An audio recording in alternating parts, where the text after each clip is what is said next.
What's up guys, it's John here at Daddy Directive. Guys, today I am a little bit jealous. I found out that according to the study published on the Journal of Neuroscience, that mothers have the strongest bond with their daughters compared to any other parent-child bond. It just means that the mothers have much easier time seeing the perspective of the daughter in their shoes when faced with similar problems. Well, I know it's not about winning or losing, but I thought I had a pretty good connection with my daughter. But apparently, the mothers are more likely to have a stronger bond. So today I'm going to share tips and information as to how you could develop that bond to be stronger from the moment your daughter is born. But before we move on to that, I'm going to ask that you hit that like button in appreciation for all the tips that I'm going to share with you, which I hope you will find incredibly useful by the end of the video. So from the moment that your daughter is born, the very first thing that you could do to develop a stronger bond with your daughter is to breastfeed if possible.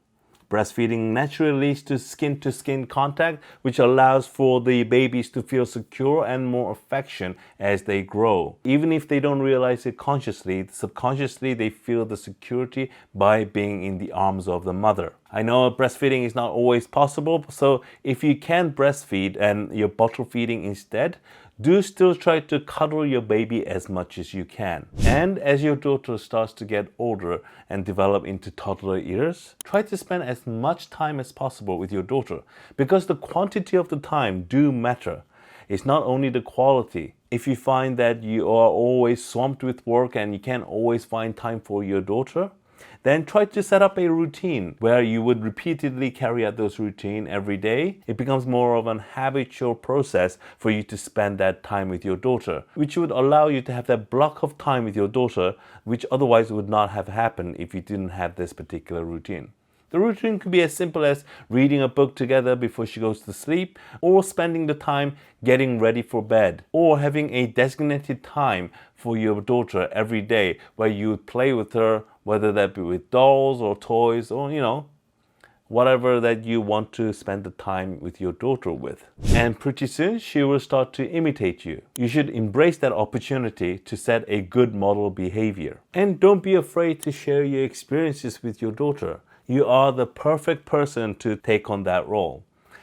I would love to be able to do that, but there are certain limitations as a dad. So as a mom, you're in the unique position to be able to share your experiences, whether that was growing up or the changes that you felt with your body as you were growing up as well. Those are the experiences that only you can share as a mother. And also, show your affection openly and abundantly. The child who feels loved and knows how to be loved grow up to be a much better person when it comes to independence and emotional stability.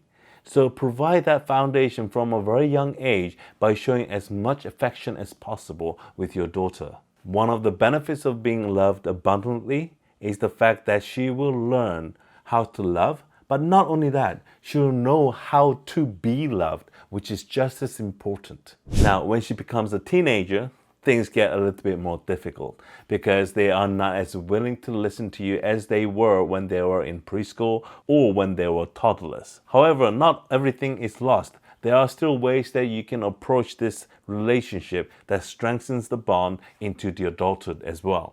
So the first thing that you should do when it comes to a teenage daughter is to be there for her. I know that she may not always respond or behave in a way that you want her to, and by this point she will have quite a bit of an ego. However, it could be a terrifying time for the teenagers, even if they don't show it.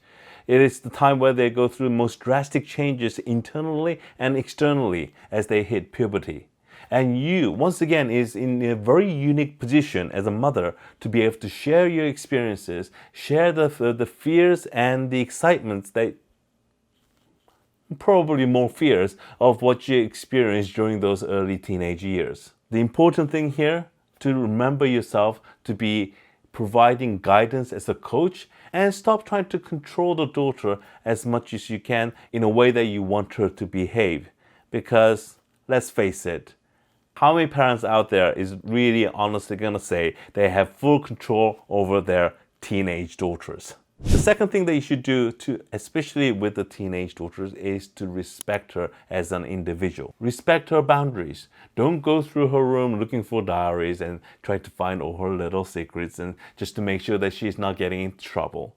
No, you have to start respecting her boundaries and her opinions and her emotions as well. If she needs some time alone, provide that to her. And during this time, talk to your daughters about many things. That could be a relationship. It could be the boy that she has a crush on.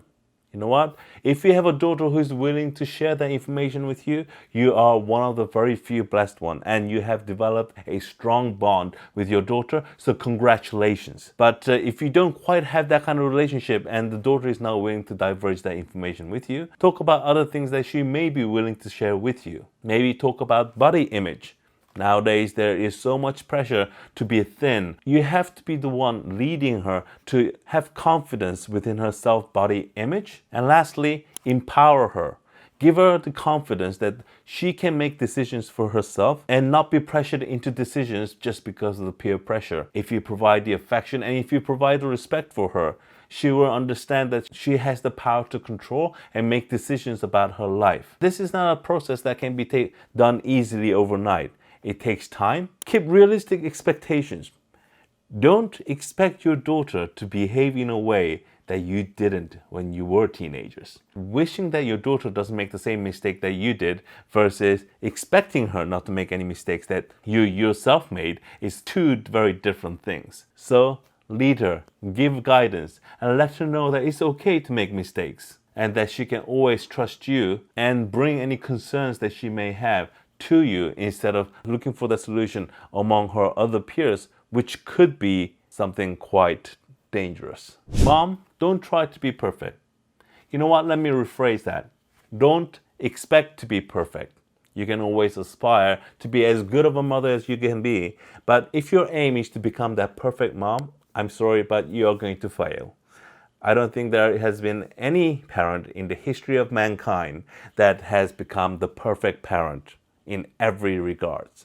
So understand that you're going to be making mistakes along the way, but as long as you know that you're trying your best and that you're trying to give as much love and affection as possible to your child, that is the best thing that you could do. You can't solve all the problems that your daughter has, but you can give her the tools to handle those problems, and that starts with developing a strong bond and a relationship with your daughter. I hope you found the information I gave today helpful. And if you did, please hit that like button like I said earlier. And if you'd like to see more of these kind of videos in the future, please subscribe to my channel. I upload every Monday and Thursday, and I try to cover as many topics as possible that could be helpful to many parents out there. As always, thank you very much for watching, and happy parenting.